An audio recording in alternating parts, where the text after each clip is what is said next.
You want to make this, or this, or this, or even this. Huh? I have a secret recipe to get this beautiful realistic result. After watching this video, we will make this beautiful animation together.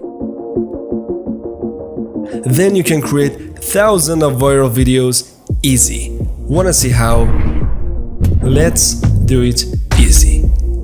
Go to the sketchmap.com, then search for the cars. I love Supra. There are many high quality 3D models out there. This one looks cool to me. Wow, it's just perfect. Share some love, then download it. FBX is the best. Now drag it into the Blender. Wait, what? Hit A, S, then type 10 or even 100 to scale it. Now our beautiful Supra is just ready. Of course there are other ways to do it. For example, go to the Blender kit, then search for the cars. There are many high quality 3D models out there. Just drag and enjoy. This one is my favorite, Traffic add-on. Of course it's paid add-on, but worth it. We have a library of many high quality vehicles. You can simply select your model, then append it to your scene. Of course we are not done yet. You can change the color inside the add-on, turn the light on or off with just one click. An easiest way to add dirt to your object. No need to mention it, these models are fully rigged.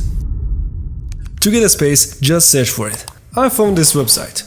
There are many hdri here, and of course there are free.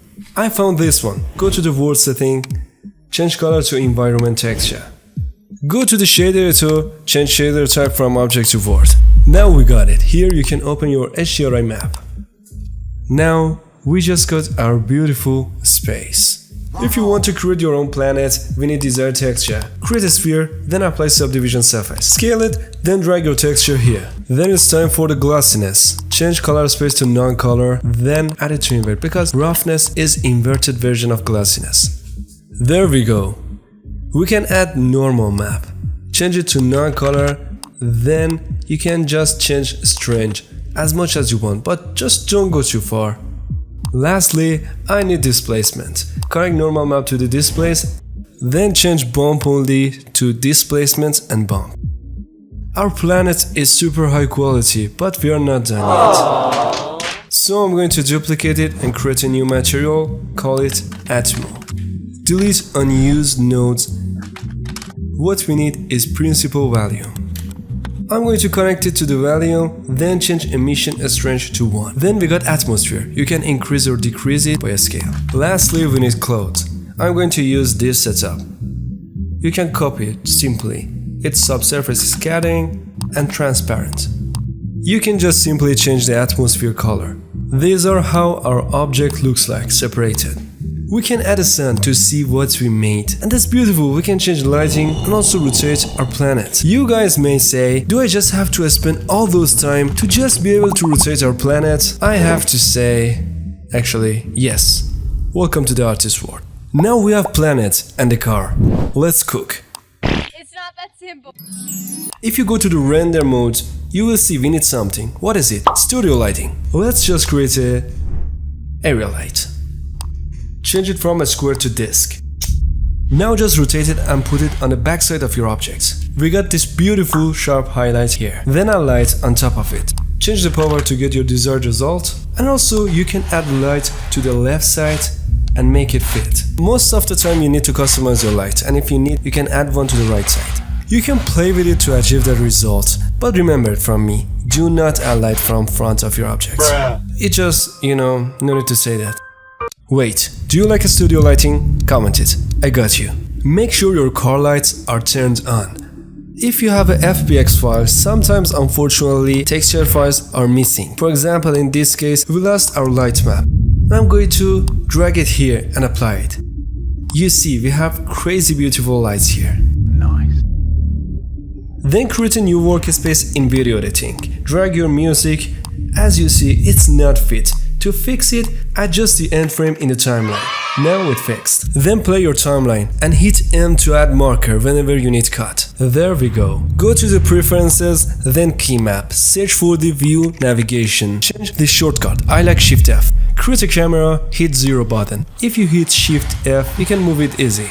Then go to the markers, bind camera to Marcus. Hit this button to enable the animation. Hit I to add your first keyframe. Now let's cook. I will go to the frame 150, then hit Shift A and try to zoom. You see, we simply got a zoom animation. Then you have to select all those keyframes, go to the interpolation mode, and change it to linear. Thanks me later. Now you can do the same for the car. Select it, hit I, then try to move it. Do the same for the planet, and also you can do the same for the wheels. Change keyframe to linear, and if you play our animation, it's so. Then we need another camera. Duplicate it, select it, and make it active. Now go to the markers. As you know, bind cameras to markers. Our new camera shouldn't have our first camera keyframe, so delete it. Hit I to add new keyframe and try to adjust it. This one looks cool to me. Go to our desired frame, then move the camera to the right. And also make the wheel center of the view. If you play your animation, we have this beautiful animation. And also change the keyframe to linear. It's not the best way, but the laziest. I'm too lazy. Now just do the same for another camera. Same as always, make it active, delete unused keyframe, bind camera to Marcus. Now zoom on Porsche logo. Hit I to add first keyframe, move it left, then make logo center of the view. Beautiful. Don't be lazy, we need more shot. Duplicate the camera, do the same. We go inside, change focal length to desired result. Now I will adjust my camera to make it a little bit more fit. Then create empty. For example, this time I need plain access. Select your camera, car, and empty. Make empty highlight and make it parent. Now if you try to transform your empty, you will transform both camera and car. Do not forget to change keyframes to linear. For the next shot, we need to animate something called focal length. Click on dot icon here to animate it. Now, if you go to your desired frame, then change it and animate it. You will see we are too far. Hit Shift F, then zoom. Now we got this beautiful, good looking animation. For the last shot, let's put the camera on the backside of our car. Then try to move our car forward. And also, change all keyframes to linear. Sometimes you need to add some light for some shots. You can simply animate it. There we go, our beautiful animation is just ready. If you have a strong PC, you can see render preview. If you just like your results, you can simply render it. Make sure your render engine is cycles and change to GPU. I like to use 1080 samples. You can change it. Enable denoising, then enable optics. You can turn on motion blur if you want. Make sure to set color management to AGX. You can also increase or decrease contrast here. Then go to this part. To perfect quality, you need 1080 to 1920. Also, you can use preset. And if you want it's too heavy, you can simply multiply it by 2 or simply change it to 50%. 24 frame is great. And also for the output, hit RGB if you need PNG, and for the JPEG, make sure it's 100%. If you need to composite your result, render your first frame of your image, then go to the compositing, enable it, and just simply add glare. You can just simply customize it or change any glare type you want. And also you can duplicate it and use 2 different glare. And lastly, when you're done, let's see the result. Alright guys, this is our final result. Hope you guys like this video. If you like it, simply don't forget to join our family by subscribe. Thank you so much for your kindness. Peace.